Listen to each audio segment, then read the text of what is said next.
Hello, everyone, and welcome to this week's Hinge Points. And this is going to be a spicy one because we're going to analyze whether the Soviet Union, the revolution of 1917, the successful Bolshevik revolution, was actually a good thing for the left. So, Matt, before we get going, why do you think this is such an important thing to examine? What role do you think the Soviet Union plays, and particularly the 17 revolution, in the modern American leftist imagination?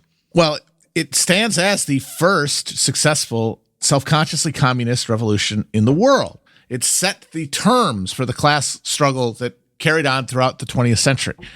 And for that reason, its leaders serve as inspirations, and the leadership's tactics serve as inspirations for modern American leftists who are trying to, as always, see how they can be Lenin. See how they can fill the role of the Bolshevik Party, whatever that means. It doesn't, like, people often make the mistake of equating Marxist-Leninism as some sort of step of procedure. Like, it's really a analytical framework for understanding the question of strategy as events unfold. How to apply Marxism, basically. And Lenin absolutely applied Marxism correctly. From the assumption that he was acting as a key member of a global communist movement that was about to take power in Europe, and it was filling out the role of doing that.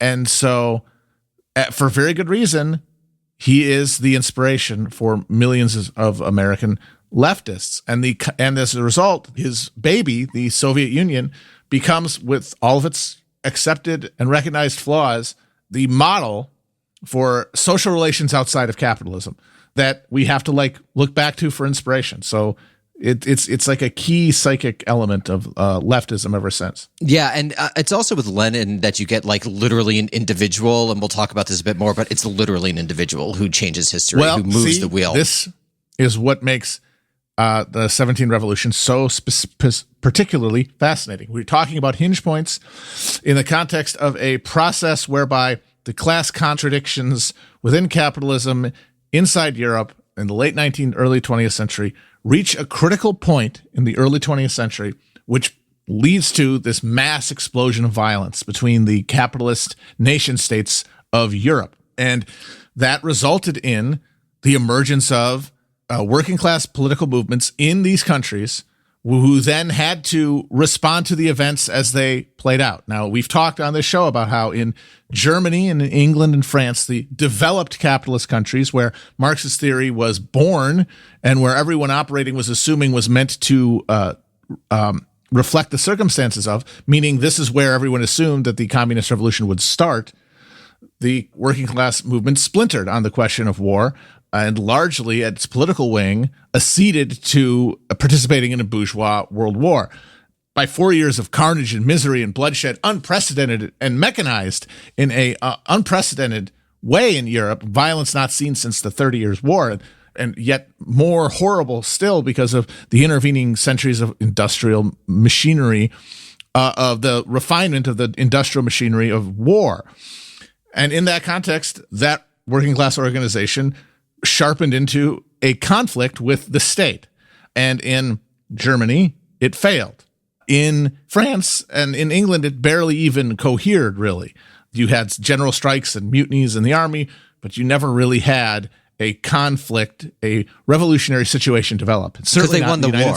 They certainly won the war, yeah. Right. And certainly not in the United States.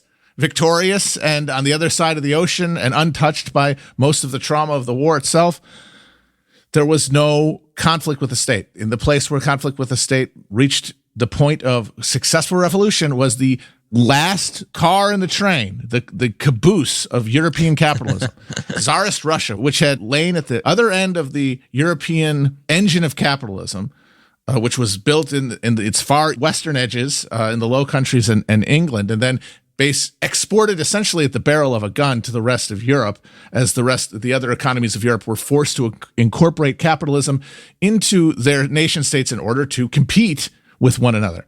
And that was the same dynamic that forced the modernization of Russia away from its feudal peasant social structures at the same time that capitalism is reaching full development in Western Europe. So when the war came, a person like Lenin could cohere around himself a group of disaffected members of all parties, bourgeois, landowners, and workers, into this sphere of Marxist praxis. And we've talked how crucial it was to the destiny of the working class movement in the world that the revolution failed in Germany. But in the episode that we did about it, we concluded that that question is not terribly contingent. It's overdetermined in a lot of ways. It's difficult to imagine the German Revolution succeeding. But with the Russian Revolution, this thing that set the course for a class conflict over the next 100 years, the success of the endeavor is much, much more contingent, because so much of it comes down to the individual person of Vladimir Ilyich Ulyanov, of Lenin, whose absence from the scene on St. Petersburg, when you look at where the rest of the party was, the Bolshevik party, during the crisis months after the February Revolution, there is no momentum within that structure to push as decisively for power as it ended up doing. It was Lenin's arrival on Moscow at the Finland station that began to cohere the idea in the Bolshevik party that power was up for grabs, that they could take it, and that they should take it. And all of those ideas were synthesized out of Lenin and Trotsky's desire to be at the hinge point of history, basically. Like, they saw this as the moment of global class struggle, and therefore their fight in Russia would be part of a general fight across Europe. And under those assumptions, they were correct. They made all of the right decisions. That is why Lenin is revered. It's just jaw-dropping, his ability to examine the moment, where the weaknesses of the other side were, where his strengths and weaknesses were, and apply it. Now, there were failures and mistakes, and at one point during the period between February and October, he had to flee to Finland in a fake beard.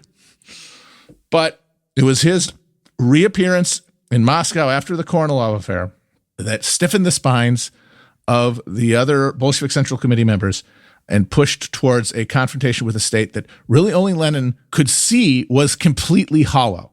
Right, and completely winnable, that this was something that could actually be done. Yes. And this is what I think is really interesting, thinking from a more macro perspective, is that I think you and I would agree most of the times, like you talk about, and you and Chris talk about on Hell of Presidents, it's the structure that's more important, and the individual is there, but it's really the structure that's driving history. But in certain cases, the ones that immediately come to mind are really Napoleon and Lenin, much more so than Hitler, which we might want to talk about some point. But like Napoleon and Lenin are really turning the wheels of history in a way that I think few people are. Because they're operating in contexts where capitalism is not fully developed. Right. Because when capitalism shows up, it literally leeches human agency out of every action as complexity increases, as the technologicalization of decision-making increases.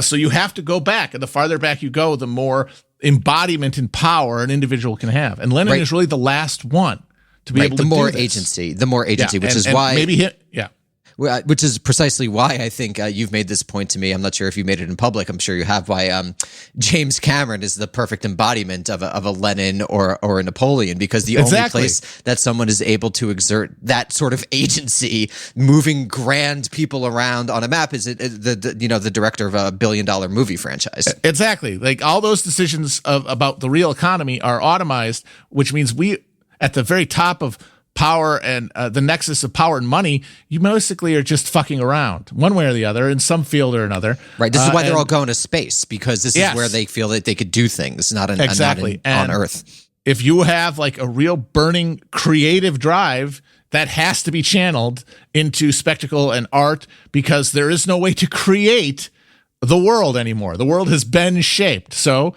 if you want to, marshal an army of people to your specific commands and exert your will on a grand canvas, you have to make movies. Right. So James Cameron is our Lenin, and he is our Napoleon. Right, because you have to create worlds outside of the real world, because the real world has already been created and the algorithm has become conscious. But before we move on to the actual revolution and why it's important for the international left, one thing that I wanted to point out as I was just thinking about this episode is that I don't think it's a mistake that, we went into this wanting to focus on left-wing history history in particular, that I think 3 of the episodes take place between 1914 and essentially 1921, because this is the moment when feudalism truly ends. It's on the ropes for 150 years. You know, begins this is the first uprooting death blow. of people from land. Right. That, and that had been the defining structure of all political economies before capitalism has been that the grassroots of all economic activity are carried out by people who have a direct relationship to the land as cultivators in one form or another, slave, serf,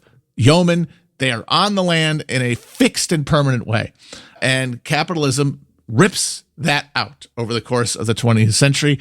And it is the assertion of capitalist social dominance in the struggle of the early 20th century that allows them to do that. For the first time wield in Europe, in Western Europe anyway, to wield these fully atomized, liberalized subjects. And I would say that one of the reasons that the Bolsheviks won and that Lenin was able to be at the right place at the right time and make the right decisions is because you were dealing with a place where feudalism was basically still operative. Right. And this is the crucial point. So this is like, as Marxists, quote unquote, this is the crucial point, because what does this indicate about the theory that it happened in precisely where it shouldn't have happened? I mean, there are certain writings toward the end of Marx's life where he's like, oh, maybe Russia, you know. Yeah, the mirror looks good. Yeah, exactly. Like maybe something will happen there.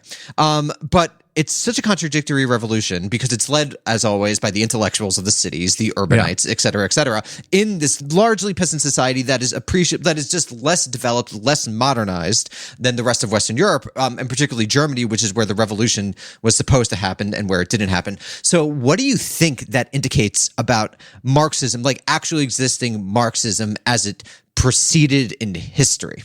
I would say that Marx's analysis of capitalism's accumulating contradictions is 100% accurate. I would say to the point of teleology, because I believe that he's nailed proven right. all the big stuff. And for so long, people pointed to the tendency of the rate of profit to fall as a fundamental failure of Marxism. And now we can see with our fucking eyes, you were just moving surplus around as you fully capitalized the world and created new markets and uprooted the last people who were outside of capitalism's cone and introducing them into capitalism. Yeah, you were able to move enough money around so that in its cultural centers, profits accumulated, but the whole time there's a cyclical arc that we are now caught in because we've created a fucking global market. But what that schematic missed, and he was aware of this, but the guy was trying to define an entire philosophy and heuristic for understanding the world to replace like our Christian notions. To create like Aristotle in Christ. Yeah, exactly. He did a pretty good job. He's gonna not be able to keep all of the fucking plates turning. And that's 85% is pretty good. Yeah, yeah, and that's the stuff that we have to figure out. Living after he does. And what happens is that as capitalism accumulates contradictions at its geographic center, at its metropole, within any state structure because we're talking about national capitalisms developing before the international capital develops. Not only are you creating a cycle of exploitation and proletarianization, you are also creating culture. You are also building mental antibodies, basically, to class consciousness that are interacting with all of these things, directing the energies unleashed by alienation, people being pulled from the land into wage relationships and then being exploited in those relationships, losing the autonomy, a fundamental autonomy that comes from knowing that you can make your own food. Right. Then the idea that there is no subjection that can be total to you because you can exert autonomy as a producer. Right. There's no outside anymore, basically. There's no outside. There's no outside. That is vast and monstrous, but it's not all going into the building of class consciousness and class conscious political and economics, class conscious economic, cultural, and political structures. It's also going into the monoculture that's being created superstructurally by this national capitalism, which means things like nationalism, right, which develop in the 19th century prior to the emergence of class consciousness, that is lower in the structural bedrock than worker, the concept of worker. Those things interact. Language, religion, like these things all interact and then just the search for status within a social organism, the search for status and in a competition for resources created by the structure of capitalism. That builds subjects who are going to, some of them become class conscious workers, but by no means a necessary or a sufficient percentage of them. As, this is the third thing, as technology accumulates and the technology of control adheres to these capitalist superstructures and are able to assert an independent power that has nothing to do with the formal levers of control of social order that accumulate to capital. This is self-perpetuating. This is levels of latency removed from transactions to the point where machinery is not just doing the job of producing economically, it's producing culturally, it's producing consciousness.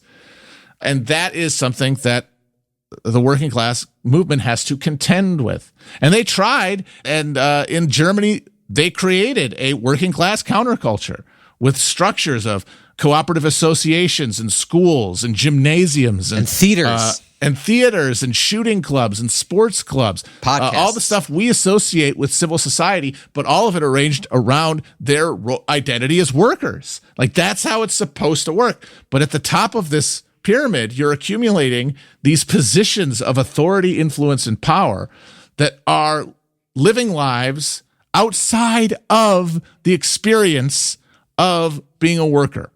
They're living, they have in their mind an idea that they're part of a working class movement, whatever the fuck that means, but they're living bourgeois lives. Right. And those are the places where all of the actual authority and power accumulate, is to bourgeois people who live as bourgeois within a working class counterculture and counter hegemony. And that means that when real crisis moments accumulate, like 1917, they will use their overawing power and influence within the structure to direct the flow of the energies of the working class towards, say, imperial war and away from class war.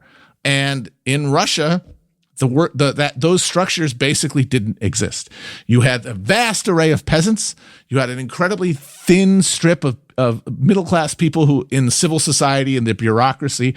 And then you had this purely parasitic aristocratic class who insisted on doing a lot of those bureaucratic jobs that had been farmed out to meritocrats in the rest of Europe 50 years earlier. Right. Underdeveloped, yeah. Underdeveloped structures. So that when World War I starts, it is literally up to a half-wit, inbred nitwit, an imbecile in the form of Nicholas II, who is holding power that in the rest of Europe is disseminated into bureaucratic structures that are governed by merit.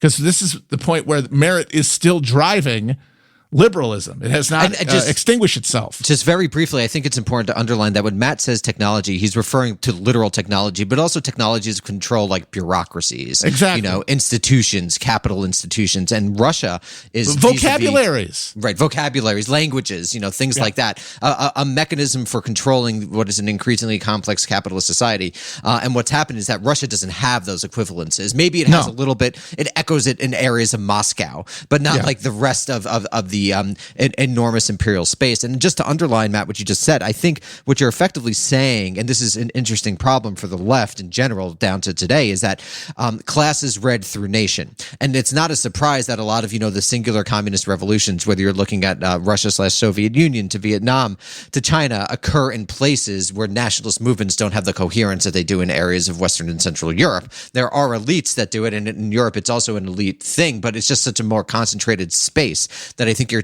able to have differences in nationalisms. And that's why it's like in the global South, or what was called the Third World during the Cold War, or what was called in the time war area, I believe, the backward peoples is the language that was used. It's why so much of communism actually happened there. So you have this contradiction where Marx, I think you are right, basically gets everything right, but the political reality of it, due to the strength of nationalism and imperialism in Western and Central Europe, leads it to happen elsewhere in spaces that weren't, as at least according to Marxist theory, as conducive to it. It's basically Marxism meeting the chaos theory of unfolding reality. Yeah. Like you create unintended consequences that cannot be accounted for. Unknown knowns, as Donald Rumsfeld friend of the pod, referred Donald to them. Rumsfeld said, yeah. Yes. So that is why you could have people in Russia who, even though Marxism plainly told them that Russia was going to have to go through a capitalist stage of development before it could become communist, which to me is indisputable. This is, and you see why that was in there and in the theory when the Soviets actually had to try to develop communism. The 5-year plans, you're doing a lot of shit to people that alienates them from the social order, the kind of alienation that is productive under capitalism, but is here negative and accumulates and undermines the project.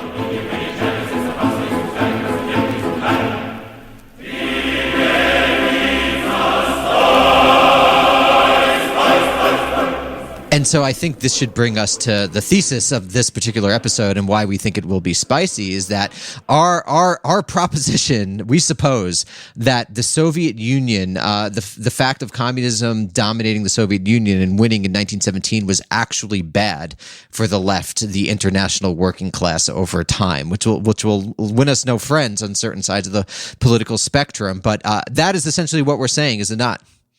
Well, for me, it boils down to this. As I said, Orthodox Marxism will tell you that Russia had to go through a capitalist stage of development. But the reality of the situation is that the global capitalist crack-up was happening while Russian feudalism was cracking up. The heads of Europe were rolling, and they might have been constitutional monarchies or something close enough for government work in the West. In the East, it was an absolutist medieval regime. And what this means is that even with Orthodox Marxism telling you, wait, the actual reality is telling you, if you're a serious-minded socialist in Russia, that you have to act because this thing is falling apart. What is your role going to be in it? And more important, and crucially, I think more important than anything, is forgetting what the Bolsheviks Central Committee wanted to do.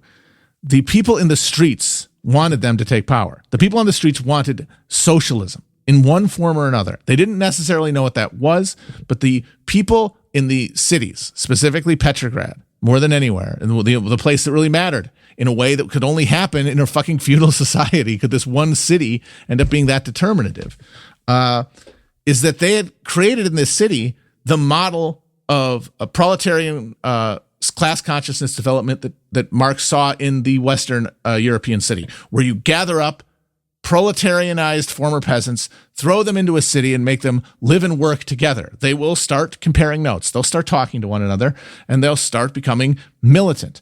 And in the Soviet Union, in Imperial Russia, their latent frenzied attempt to industrialize had created the largest factories in Europe at the time, with the largest number of workers living and working in the same area. No other European city compared to St. Petersburg's concentration of the working class in a place where all that cultural work and bureaucratic work and technological work had not happened. So that means that you are essentially asking these people who want to see the war end and want to see some idea of a just society imposed, that they have to wait for the bourgeois to take power and for them to impose capitalism on them. Who would accede to that? No one. They risked irrelevancy. So they were essentially forced into catching up to the urban masses of St. Petersburg. In many points in the crisis after February, you see the Bolsheviks caught flat-footed. And Lenin really, what he does by showing up when he does, is he is able to let them plan and decide to make a move that allows them to, for once, have the initiative, instead of, like what happened in the July days, being caught on the back foot and having to improvise and then inevitably being dispersed and crushed. That was when Lenin had to flee back to Finland. Right, outmaneuvered. And Lenin is basically saying, let's take this energy and direct it, which is why I do not think there's any way that the provisional government would would have sustained itself absent a Bolshevik revolution. That's not in the cards. Kerensky and the cadets are not going to be able to reassert sovereignty or any legitimacy in the popular. They would never be able to assert popular legitimacy, given what was happening. The people wanted them to stop the war, redistribute land, all things that the middle class were constitutionally incapable of doing. So they were going to be overthrown. The only question was it going to be by the left in some form or another, or by a military coup?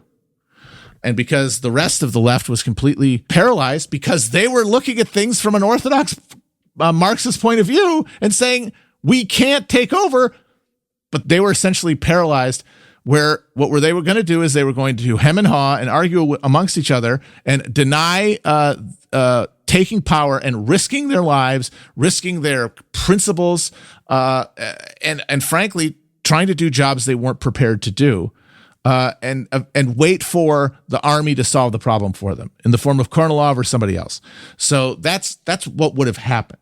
But the question is, and again, this is a thing that could have happened if Lenin's has a stroke at any point, which absolutely could have happened. He had some of the worst arterial health of anyone on earth. He was just a tea kettle waiting to burst. They say that when he finally died, they did the autopsy, when the doctor used the forceps to tap his brain artery, it felt like concrete, and it made a little tinking noise. It was like mud in there. Yeah, this guy's not healthy. Or someone shoots him, or the train from the SEAL train derails, or the Germans just decide not to do it. Right.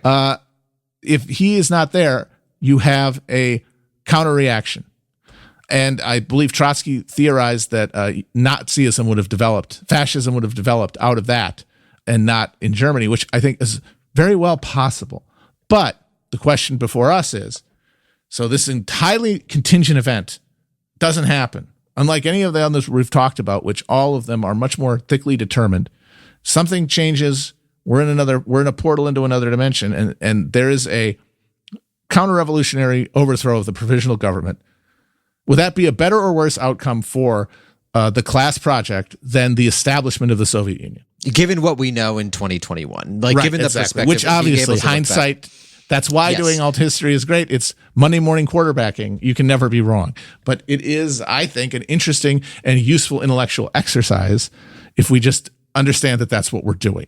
We are just going from the assumption that there's a better outcome than where we are now, that there is a better set of conditions than the ones we're stuck in.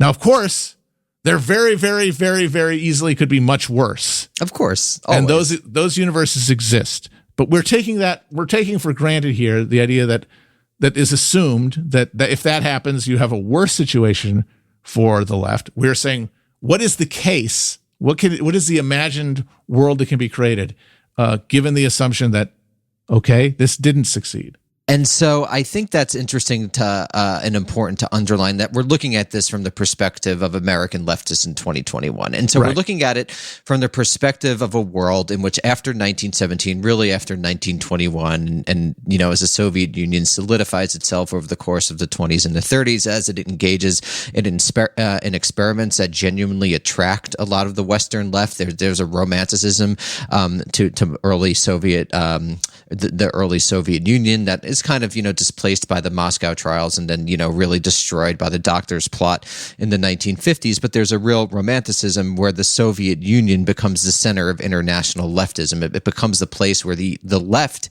as an ideological project begins to seriously look. And Moscow, of course, over the course of the 20th century, begins to take an ever more important role in organizing the international left. And before we get into that question, I think it's just important to give a state of play, let's say, where the American left was in 1917, 1918. So Eugene Debs in 1912 wins, I think, 12% of the popular vote, something pretty significant. I believe those are the right numbers, but is arrested toward the end of World War I. There's a lot of anti-leftist things being done by the Woodrow Wilson administration. There's the arresting of socialists and other ethnic minorities. Let's assume that the German revolutions continue to fail. Let's assume everything proceeds as it was, but the only difference is that the inner international leftist brain no longer becomes headquartered in Moscow. So what sorts of opportunities do you think that presents to the world where that might not have been available in the world where it actually lived, where you get, for example, a German Communist Party that is directly linked to Moscow, or various third world revolutions that are in various ways linked to Moscow? Why would that be a positive development in your view, or in what ways would it be negative? We could take both sides. Yeah. So it is literally a trade-off, right? So the disorganized international socialist movement that had failed to create any sort of basis for 1914, right? Yeah, they had no preparation. They had no way to assert any prerogative beyond the national one. They broke into national sects, had the significant downside of not having headquartered executive function anywhere. And what the victory of the Bolsheviks did was give this movement direction. Gives it a magnet, gives it a North Star in a real way. Right. Which is why even people who understood that the project was having difficulties and that violence was happening had flaws, to say the least. It was necessary for the struggle. And at that point, they were right, is the thing. Once it wins, once the Soviet Union is established, you can't pretend it's not there anymore. Yeah. You have to assume, okay, this is what we have, and then work from that perspective. And so many people made the correct decision that, okay, we have to now support this government and therefore, to a certain degree, transform our internationalist perspective into a national perspective, to assimilate a Russian nationalist geopolitical agenda that is separate from any of our work to spread international communism or even to perform communism in our own countries, because this is now the project. And the problem with that, the trade-off that I was talked about, is that centralization around this national interest creates contradictions. Right. And it's also just quickly, it's a centralization which 1914 has proved in a world where there is no international, genuine working class consciousness. Yes. There's not even one in Europe, right? In Western Europe, in countries that are relatively similar to each other, let alone internationally. So that's the world that we're living in 1917. Yeah. Right. And so when this newly centralized international, which is now the Comintern, is able to assert its power, it's doing so from a national perspective. And that means that their decision-making is going to be put through that lens. And you see the problem with that is the inability to reckon with local conditions. In the 1920s, you saw the decisions in Germany to demand that the Communist Party refuse all cooperation with the Social Democrats, and in China to encourage a urban revolt in Shanghai, both of which end up having catastrophic not great choices. Literally catastrophic for the history of the world. Yeah. And the rejoinder to any counterfactual musings about the failure of the Bolsheviks is often rejoinded with, well, what about the Nazis, right? What about the Nazis? Without the socialism one country and the iron hand of Stalin, you would not have had the building up of a machine capable of defending against the the Nazi Party. And that is true. That's unquestionably true. But I do wonder, in a context where counter-revolution is sort of on the march from the East, as it had been all through the 19th century, if the absence of a Soviet Union doesn't lead to the situation where the German left is capable, perhaps, of uniting in the face of like a military fascist plot, which of course is going to happen as capitalism continues its nervous breakdown all through the post-World War I period. No, I think that's true. And I think the question that we're dancing around is like, what is like the ordinary Hans on the street do, right? Yeah. If there's not a specter of Soviet communism that always infects how random German or random Frenchman or random English person or American, I think as well, if there's not that specter there, is there a way for the nationally based left, which is not the ideal situation, but is the situation that we find ourselves in after World War I, to become a more serious threat on the domestic stage? Because I do think that one of the ways ways that social democratic reform, I would say the major reason in the United States at least, was literally the specter of communism. And it was used from the 1930s onward to basically prevent the genuinely radical reforms, which I do think, absent a Soviet threat or a Stalinist, perceived Stalinist threat, would have been able to be channeled in a Western context. And then moreover, beyond that, beyond sort of like taking it from the perspective of the West, what if we don't have the Soviet Union essentially picking winners in various countries around the world for their own parochial interests, their own declared parochial interests? And I think that opens up a world of possibility for things going a totally different way. The question, I think, let's speak about it in the United States, is like, does liberalism go further left? Because I don't necessarily think, absent the Soviet Union, all of a sudden Eugene Debs wins 48% of the vote. But I do think that you could have a more genuinely radical liberalism, which was sort of in the breach in the 1920s and the 1930s, because it appeared to many that, and this is, people know the critique is most familiar with Carl Schmitt, but Carl Schmitt was one of a number of people across the political spectrum who essentially argue that liberalism is feckless and that it's laissez-faire approach to things. It can't really address the crises of the age, which is mass politics and the Depression. So what if there's not a Soviet Union, could that liberalism actually embrace, instead of essentially the right-wing capitalist concordat that it made, a more genuinely left-wing alternative? And I think that's really an open question without the Soviets. Yeah, many people point out to the fact that all of the significant, as you said, all of the significant social democratic reforms that liberalism ceded to were in the context of the threat of the Soviet model and the threat of the Soviet Union as a global competitor. And that is true. But when people make that point, they're assuming that absent the Soviet Union, there is no specter of the left. But there would be. It would just be the domestic working class movements within specific countries. It would be scarier, actually. I think it would be scarier than an essentially made up enemy, as far as I'm concerned. As an enemy that can be othered, exactly. You've created a national base for communism, but that means that you've put in the minds of those unaffiliated regular workers in the West who have not achieved class consciousness because of all those cultural antibodies we talked to, but who are still citizens, still consuming media, still laboring, still capable of being won to a political project. For them, communism has now been associated with this country, this foreign country, and foreignness implying with all of its threats of undermining one's own position. Whereas like an international proletarian can say you have nothing to lose but your chains.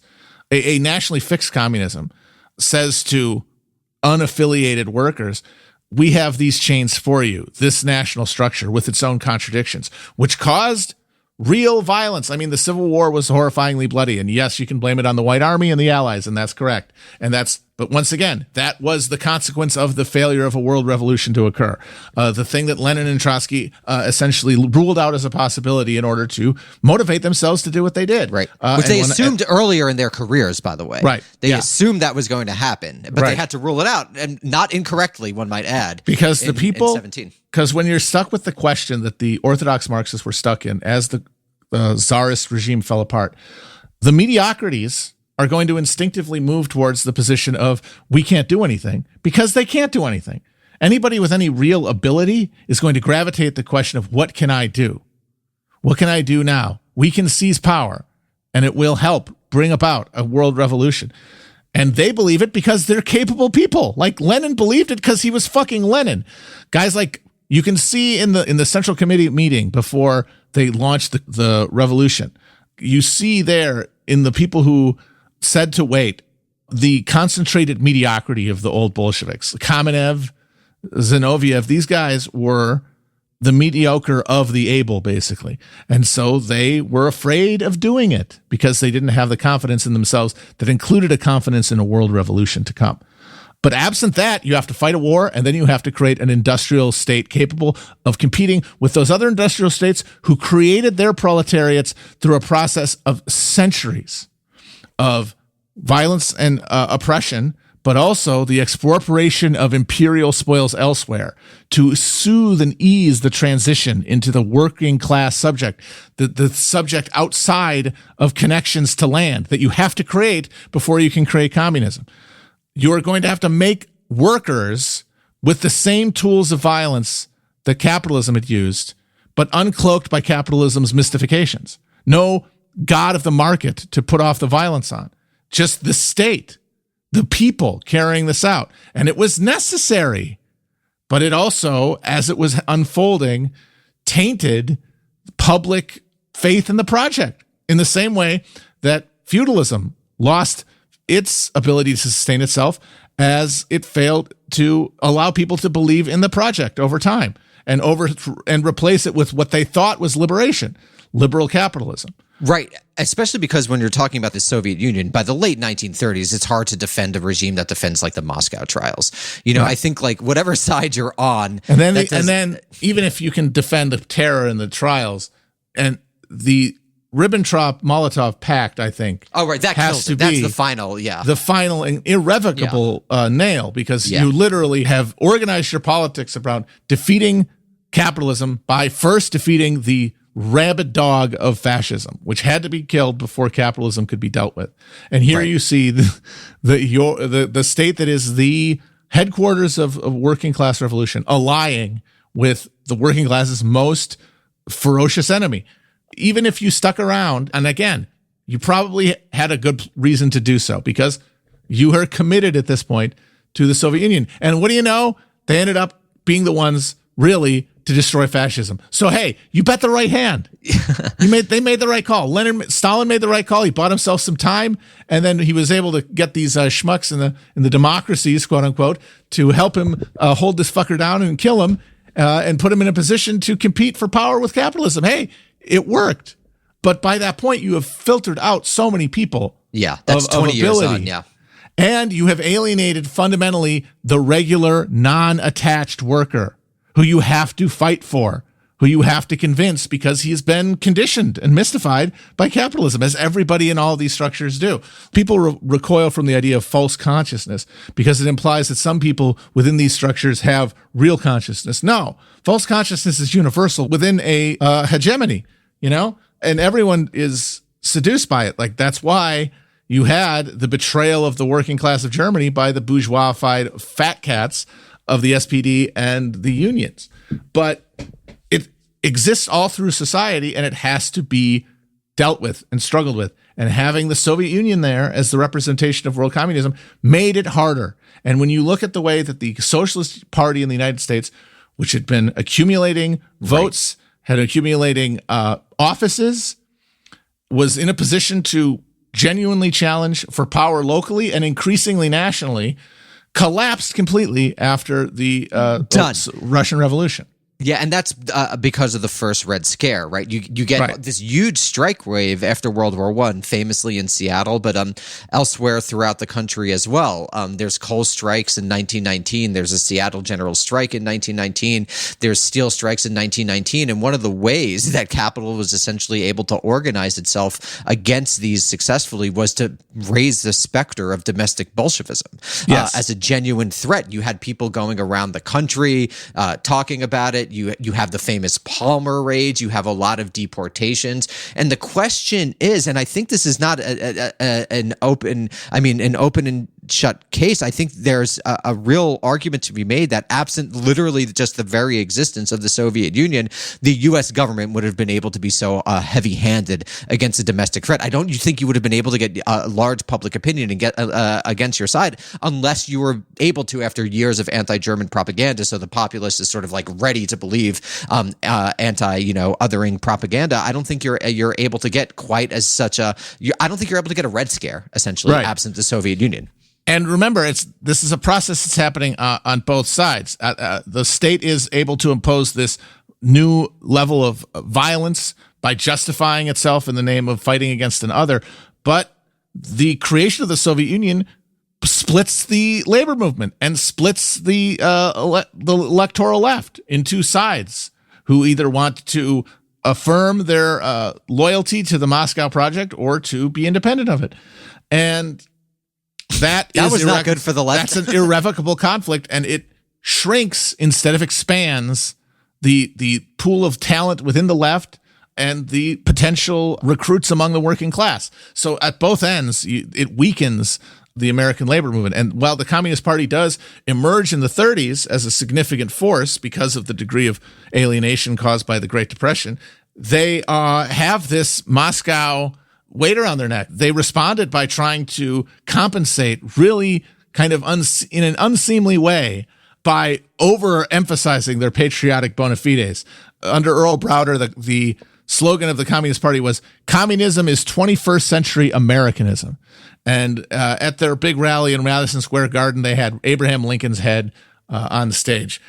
And they had to do that because they perceived the issue with pitching a foreign idea to American workers. And that is an obstacle that wouldn't have existed in the context of a general crisis in capitalism, which would have been there either way. And so if you have independent national socialist movements pushing against capitalism, I much think larger because they include communists now. Yeah. I think you do have the emergence of this fascist synthetic alternative. Agreed. But perhaps it's not able to effectively develop because the national question is neutralized by a politics that is emphatically class conscious. Like the specter of the national is taken out of politics absent the Soviet Union. And then you could get the presentation of a more genuinely nationalist communism. Within the German case, I mean, it's difficult to say, does that mean Hitler doesn't come to power? I do think a united left, particularly an SPD that doesn't feel like it needs to protect against its left flank, becomes a more powerful party after 1928, the era of the Nazis' rise. I will say this. I do not think, though, that even in my most optimistic gaming out of this scenario, that we avoid large-scale violence in the 1930s and 40s. That was my next question. I think so. What does that look like? Because does Russia become, is the Tsar, like, do they get like a William and Mary to come in, from Finland, someone like vaguely related to the Romanovs? Like, that's also an interesting question. It's difficult for me to know because I don't know enough about Russian history. But like, what is Russia? Because Hitler's entire thing is based on expansion for Lebensraum in the East. Yeah. So is Russia become some sort of fascist aligned state? Because that could be that's a horse of a different color. That makes a different thing. But I don't know. What do you think about that? What is Russia? I think you could see if Lenin's brain explodes. If not the reassertion of serfdom, I honestly think you could see a period of significant prolonged violence with massive violence to the Jews. Like, not Holocaust numbers because we don't have that level of sophistication. Yeah, no technology enough yet. Yeah. Like one way or another, the Jews of Central Europe, the people of the Pale, they take it on the chin in the 20th century. I'm glad my family was out of there by then. the bill is coming due, not that the Jews deserved it, but that they had been the accumulated venting point of all capitalist-related alienation, right? And centuries of pogroms. And ruling class alienation, even under feudalism. They had been there to absorb all of the resentments of being a subject in post-Roman Europe. And so when the system breaks down, they're going to have to be sacrificed, basically, for some regime on the right to consecrate their power, because somebody has to pay for what happened, right? If Kornilov or whatever it takes power. So you have a massive systematized pogroms of the Jews, massive purging of the middle classes, huge emigration of the intelligentsia, but then if not the reassertion of serfdom, rather an NEP style accommodation with the market and the peasantry, which would essentially sacrifice growth on the altar of stability, which would be possible because the Western allies would probably be very happy to affirm that authority in order to prevent the potential takeover of the left. And if it didn't, if it failed to cohere, you'd see some sort of land grab, I think, by Germany. By the Western powers. By Germany yeah. specifically, but yes, by the Western powers. There would be some attempt to carve it up the way that China was. Right. So sort of like the late 19th century carve up. Right. So does that reactionary power, let's say Hitler comes to power, do they ally with Hitler in some sort of rump state? I think it would be a relationship like he had with Vichy or something, you know. So yes, they would be a client. Yeah. It would be. I mean, someone is going to try to impose formal empire on this thing from a dominant position outside of the competitive framework. Someone is going to do the thing that Napoleon couldn't do, the thing that Charles V couldn't do, the thing that Charlemagne couldn't do, the thing that Suleiman the Magnificent couldn't do, and that is reaffirm dynastic power in Europe.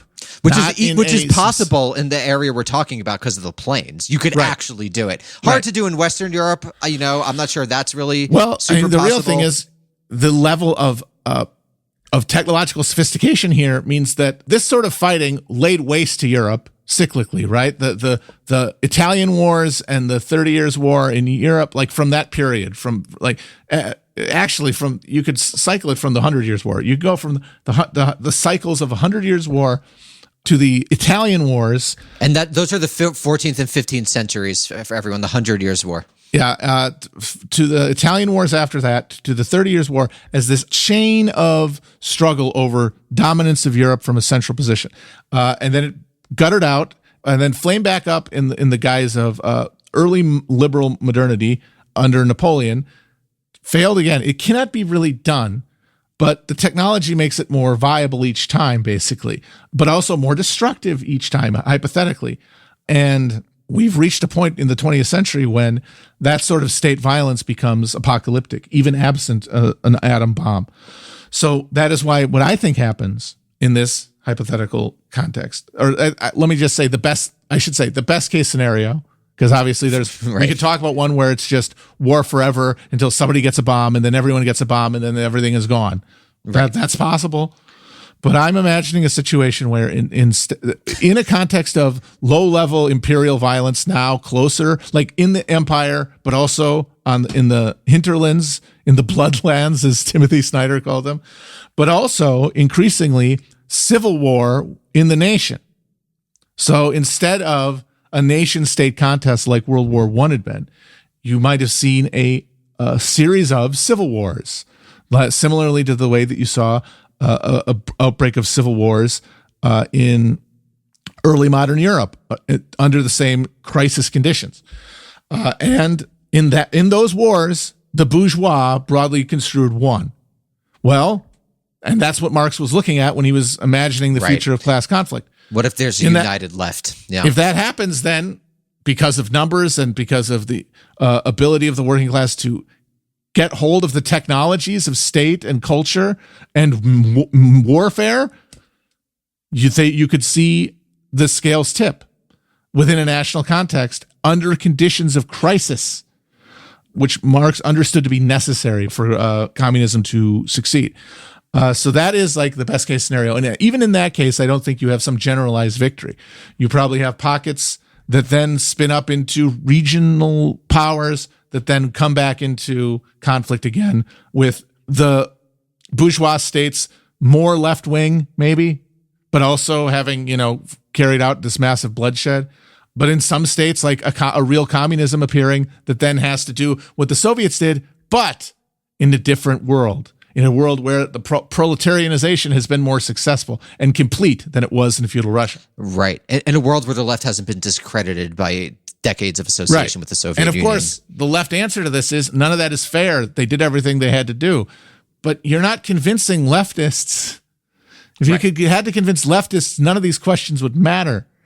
Right. You have to you have to go through the screens of mystification. Yes, you're righter than they are. But the problem is, someone's righter than you on every question. The only way we can get towards a modus vivendi of effective action is by comparing notes on the broadest possible social context, bringing together through technological communication the opinions of as many people of the same class as possible, and to then make decisions based on that collected understanding.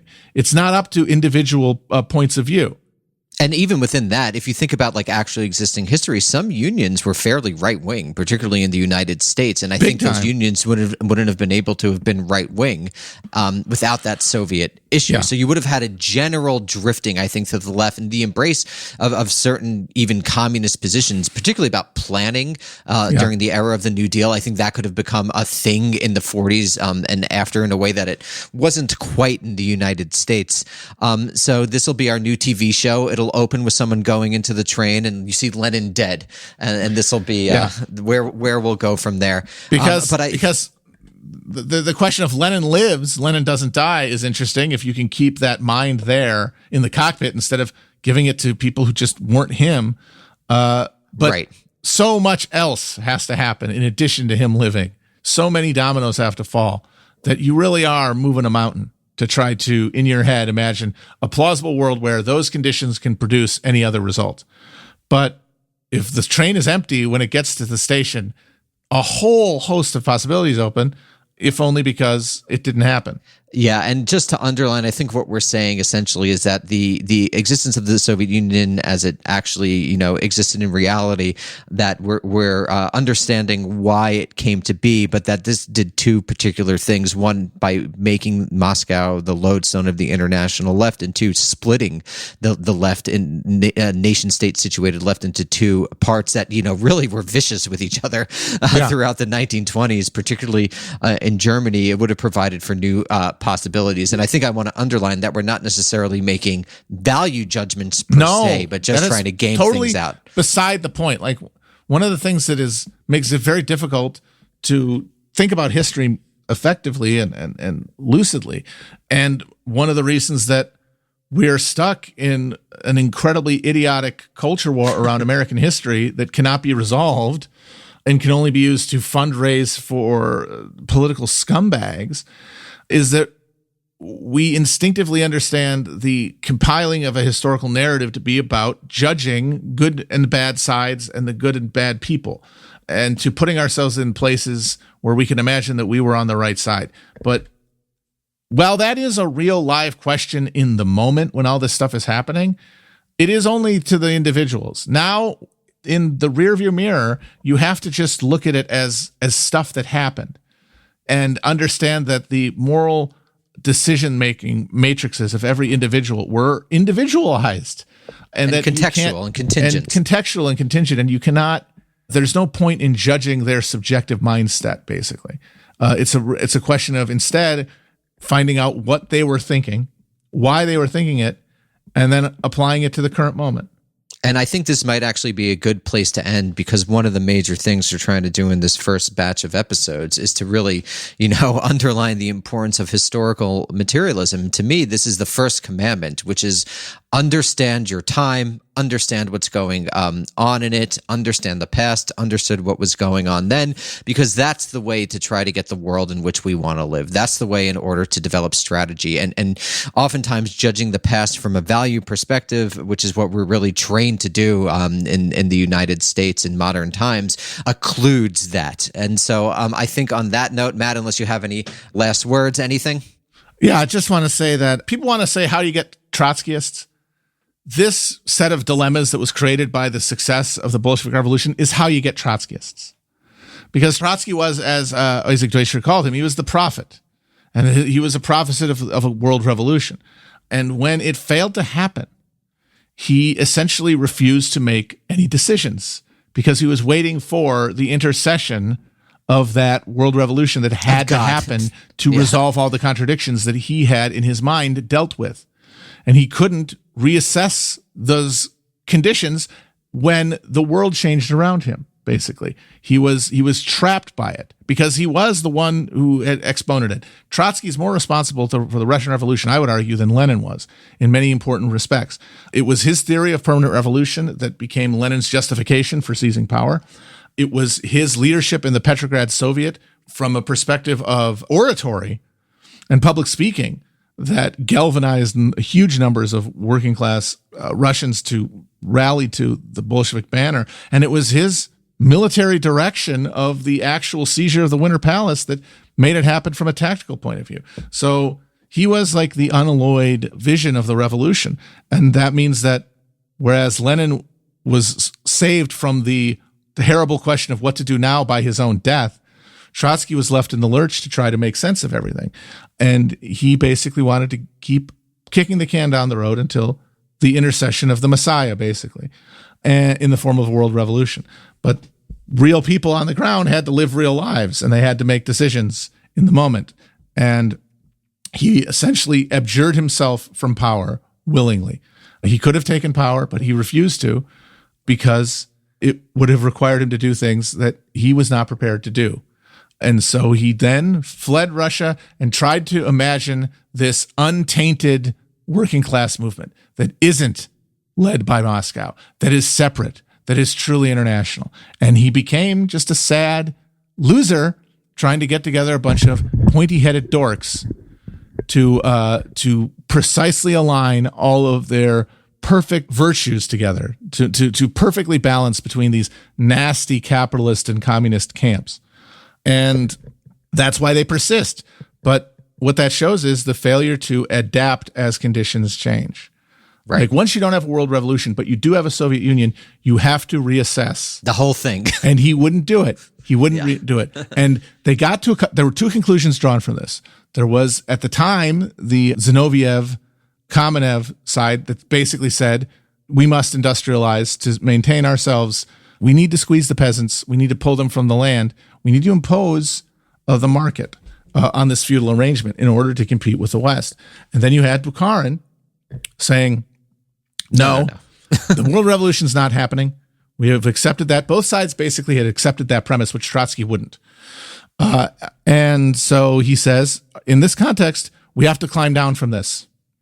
We cannot be the communist vanguard in Russia. We need to extend the NEP and essentially introduce capitalism to rural Russia.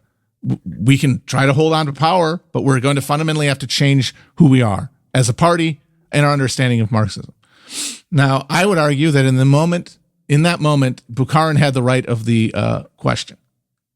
But what matters is that both of those sides ended up getting annihilated by one guy in the room who didn't fucking care. Because the other guy who did couldn't make the choice, couldn't face reality, and just essentially let them kick him out of the country so that he could be spared the moral stain of admitting he was wrong somehow and refounding his beliefs. And one of the reasons that Stalin ends up winning and we get like the worst model for communist political economy you can imagine, and that I don't think is arguable. You can say it's worth it, but that's from a position of believing in it, which most people are not born to do. They have to be convinced and acculturated to doing it because it was left in the hands of the people who were most willing to commit to the project of Russia rather than the project of world communist working class revolution. That's another great hinge point, the Lenin death and Stalin, and what if it was Trotsky who took over, who was willing? Because I think Lenin, if he'd been healthy and with it, he would have changed the contours of the debate in such a way that they could have pulled towards some different accommodation that would have maybe been more successful, because you see in Lenin the guy who was the fusion of Trotsky's idealism with the steely resolve and willingness to make the difficult but right choice will of to Stalin. Power, frankly, in the you Nietzschean see the will sense. to power in Lenin. Yeah. So him applying his position, his paramount influence into that question, I think creates something other than the clumsy and brutal collectivization that you got.